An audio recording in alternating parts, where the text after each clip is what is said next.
सब के बीच जनरल साहब आप नहीं बोले अभी तक, जनरल साहब डिफेंस की बहुत ज्यादा जोर है इस बार, चाहे वो G414 LCA जो Mark II एयरक्राफ्ट का उसके वो इंजन की बात हो या फिर वो $3 बिलियन ड्रोन डील की बात हो, ये बहुत सेंसिटिव है।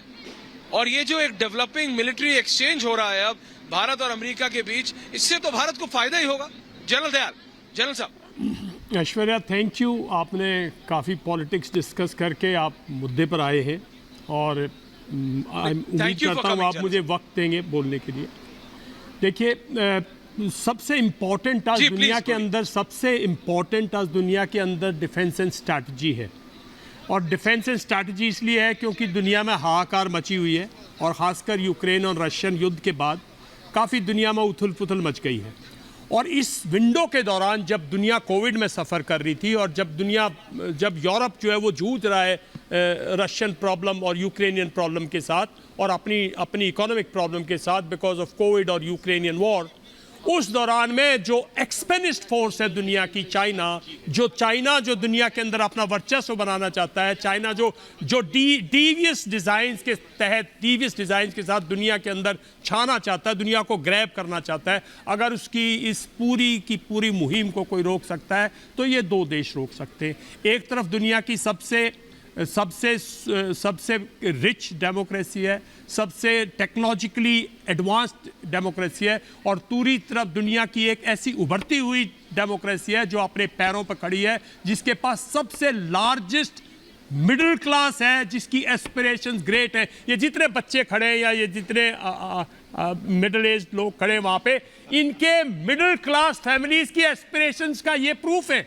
और ये 60 साल से बढ़ते हुए रिलेशंस हैं, 2002 से बढ़ता हुआ इंडिया। और देखिए, मैं लीडरशिप में नहीं घुस सकता, सरकारें आनी जानी हैं, लीडर्स आने जाने हैं, देश और देश की एस्पिरेशंस और देश के लोगों की एस्पिरेशंस वो परमानेंट है। देश की लोगों की ये पीपल टू पीपल रिलेशनशिप है, ये कंट्री टू कंट्री रिलेशनशिप है, और ये बढ़ेगा, इसे कोई नहीं रोक सकता।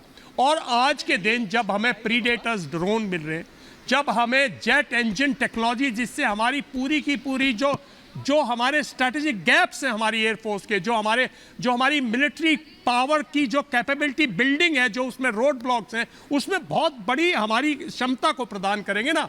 और चाइना को कष्ट होना ही है, क्योंकि देखिए पिछले 2 साल, मतलब आज थोड़ी गालवान को 3 साल हो गए भाई, लेकिन ईस्टर्न लद्दाख में वो हिलने को तैयार नहीं है। आज वो चाहता है कि इंडो पैसिफिक में उसकी मुहिम हो। अमेरिका समझता है कि जब तक भारत साथ नहीं होगा ना आप इंडो पैसिफिक में उसको रोक सकते हो। भारत समझता है कि आज रशिया जो है वो अपनी लड़ाई लड़ रहा है। कल अगर किसी किस्म की लड़ाई होती है चाइना से, तो मैं नहीं समझता अमेरिका हमारी ओपनली मैन पावर से कोई मदद करेगा। पर technologically with weapons and we trust Americans because America has been general साहब, उसमें एक डिफरेंस ऑफ ओपिनियन है। शाजिया जी, मैं चाहूंगा इसमें आप आए। आज भारत की जो फॉरेन पॉलिसी है जनरल साहब, भारत ने ये बात साफ कर दी है कि हमारा अमेरिका से रिलेशन है वो एक अलग है, हमारा रशिया से है। और आप इंडो रशिया रिलेशंस के बारे में जितना आप जानते हैं जनरल साहब, शायद ही कोई उतना जानता हो। आप जानते हैं आज भी रशिया का largest crude oil importer Bharat है, और चाइना के साथ हमने अपना एक वर्किंग रिलेशन बनाया हुआ है। चाइना पे ट्रस्ट नहीं कर सकते, ये आपसे बेहतर कौन जानता है जनरल दयाल। लेकिन तब भी हम अपने पड़ोसी बदल नहीं सकते। हम तो पाकिस्तान को नहीं बदल सकते, तो फिर हमको उनके साथ एक वर्किंग रिलेशन रखना है। लेकिन हमारे पास अगर आज एक ऐसी फॉरेन पॉलिसी है Shazia ji, which can balance between US, China और रशिया, तो उससे फायदा तो भारत को होगा ना, हमको होगा।